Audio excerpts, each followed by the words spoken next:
La historia está plagada de asesinatos y muertes sin resolver. Parece que algunas personas están condenadas a ser recordadas más por los misterios que rodean sus muertes que por cualquier cosa que hayan hecho en la vida. Algunos de ellos son más extraños que otros, con pistas que desafían la razón, y algunos de los más extraños son los llamados asesinatos imposibles, que han sucedido dentro de habitaciones cerradas sin rastro de quién fue el asesino o cómo pudo llevar a cabo el crimen y salir de este. Aquí veremos una selección de muertes sin resolver verdaderamente extrañas que ocurrieron en habitaciones cerradas y que están orbitadas por una miríada de pistas raras. El misterio tiene oscuras historias que claman ser contadas.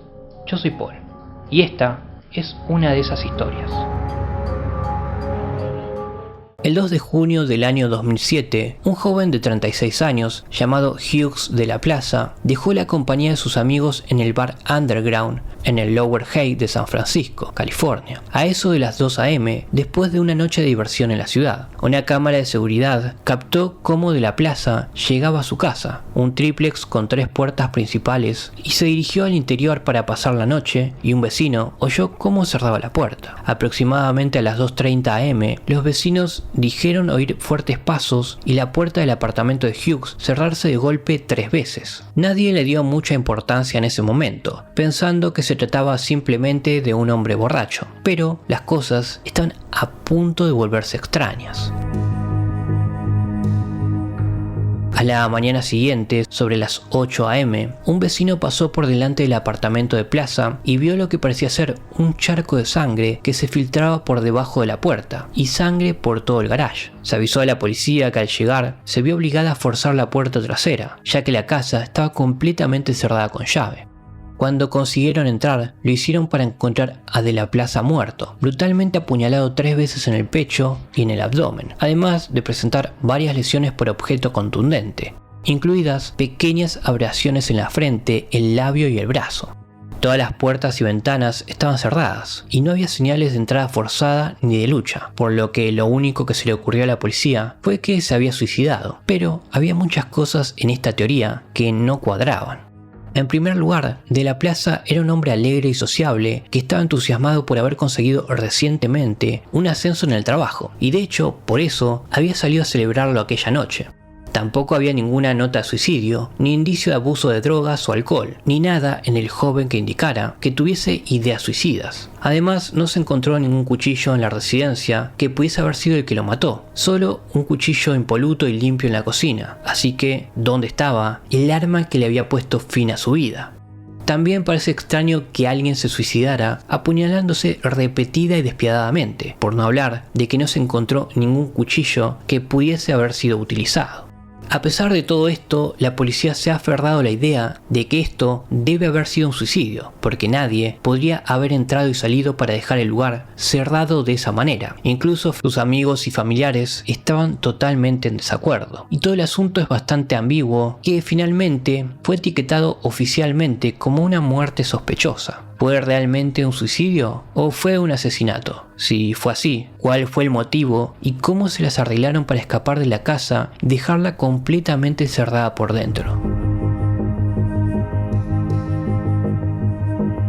El miércoles 15 de septiembre de 2010, un hombre llamado Greg Flanagan se registró en la habitación 348 del hotel MCM Elegante en Beaumont, Texas. En aquel momento no tenía nada de extraño. Había estado de viaje por trabajo, como era habitual, y se mantenía en contacto permanente con su esposa, pero esa noche no quiso hacer su llamada nocturna. Era bastante extraño y fuera de lo normal que su mujer llamara a la policía preocupada, y cuando llegaron a la habitación se encontraron con la puerta cerrada y sin respuesta. Varias llamadas al teléfono de Greg tampoco obtuvieron respuesta y se decidió entrar a la fuerza para ver qué estaba pasando. Dentro de la oscura habitación, la policía tardó poco en encontrar el cadáver de Greg tendido en el suelo, pero había pocos indicios de lo que le había ocurrido. No había signos externos de lesiones, ni heridas de bala o cuchillo, ni hematomas, ni siquiera signos evidentes de traumatismo contuso. Teniendo en cuenta que era un fumador empedernido, se pensó que debía haberse desplomado en un ataque al corazón o un derrame cerebral, sobre todo porque las puertas y ventanas estaban cerradas por dentro. No había señales de allanamiento ni de lucha, y su billetera seguía en su bolsillo trasero, con un montón de billetes de $100, así que el robo no podía haber sido. Pero un examen más minucioso llevaría todo el asunto más allá de lo extraño. La autopsia realizada del cadáver contrastaría con el aspecto externo del cuerpo. Se descubrió que los órganos internos presentaban un traumatismo grave similar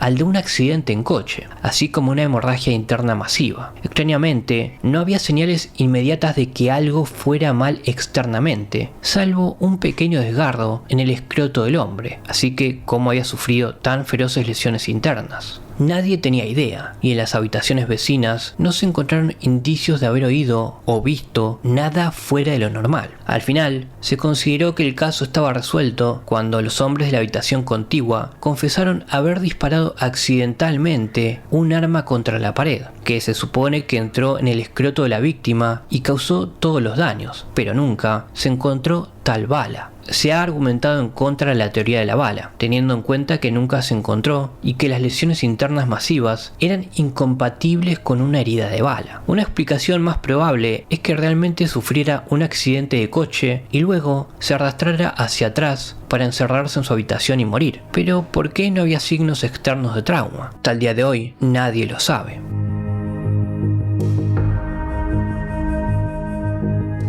Tenemos un caso extraño de una profesora de Filadelfia de 27 años llamada Ellen Greenberg. El 26 de enero de 2011, su prometido, Samuel Goldberg, regresó al gimnasio y se encontró la puerta cerrada. Pensando que aquello era extraño, forzó la entrada y se llevó una gran sorpresa al encontrar a Ellen muerta en el suelo, desplomada contra su armario en medio de un charco de sangre. Cuando llegó la policía, se encontró con una escena aterradora. La mujer había sido apuñalada 20 veces, con 10 cerca del cuello y la cabeza, con diversos hematomas por todo el cuerpo, pero no había señales de lucha ni de que hubieran entrado a robar en la casa, cerrada con pestillo y bien asegurada.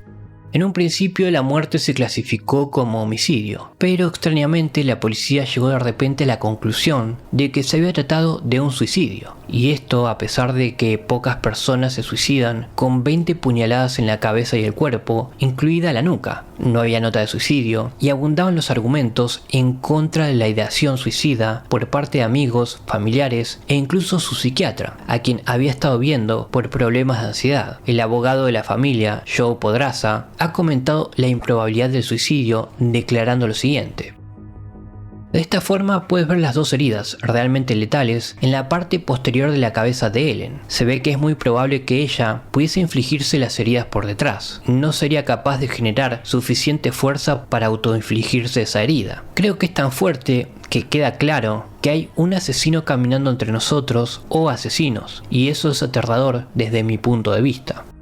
La familia Greenberg ha seguido luchando contra la postura oficial del suicidio y nos queda preguntarnos qué le pasó a esta mujer.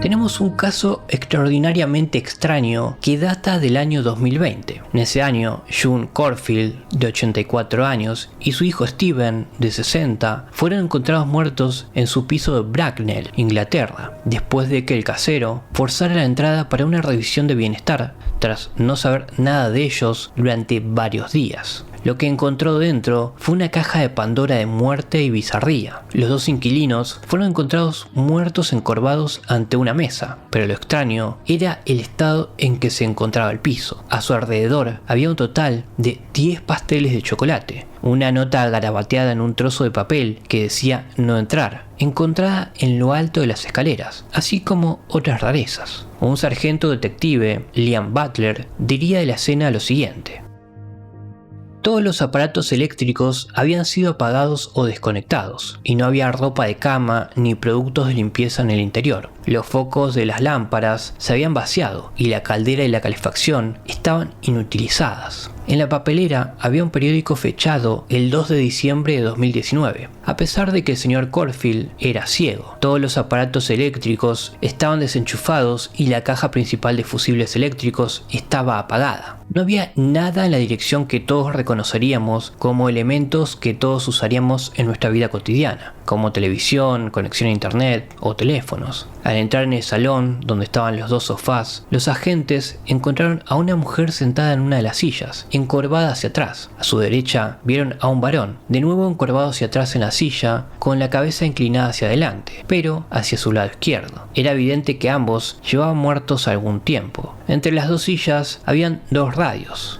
Junto a la silla de June había una nota manuscrita. A los pies de la silla de Steven había una botella medio vacía que contenía un líquido transparente. Se analizaron ambas botellas y se comprobó que contenían un líquido neutro a base de agua. La nota estaba llena de palabras, algunas tachadas, pero una parte mencionaba la colocación de un mensaje que decía no entrar al final de la escalera. El forense no pudo averiguar la causa de la muerte y no había señales de que se hubiese forzado la entrada o forcejeo en la casa. Alan Blake, ayudante del forense de Berkshire, comentaría lo siguiente: June Corfield y Stephen Corfield llevaban un estilo de vida recluido, no tenían contacto con sus familiares desde hacía algunos años y apenas eran conocidos por sus vecinos. El grado de descomposición impide inferir, por sentido común, que ambos llevaban muertos un tiempo apreciable antes de ser encontrados. Es posible que June muriera primero y que Stephen fuera después incapaz de cuidar de sí mismo, pero no puedo hacer de esto una conclusión de hecho en el balance de probabilidades.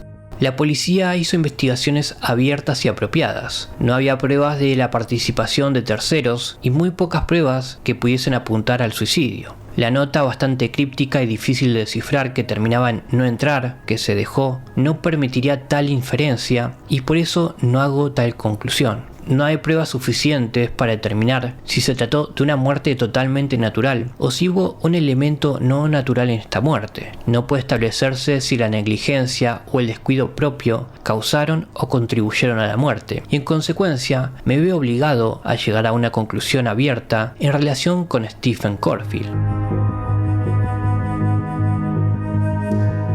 ¿Cómo se puede explicar esto? ¿Fueron causas naturales, un asesinato o un suicidio? ¿Cuál es el significado de las numerosas y extrañas pistas que orbitan alrededor de los cuerpos? ¿Y por qué había una nota que decía no entrar en lo alto de la escalera y no en la puerta principal como cabría esperar? Nadie lo sabe y todos estos misterios quedan sin resolverse.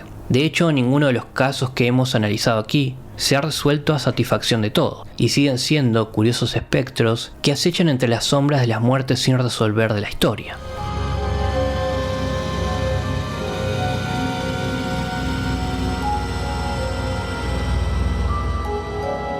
Espero te haya agradado esta oscura historia. Si fue así, considera suscribirte al canal y darle like al video.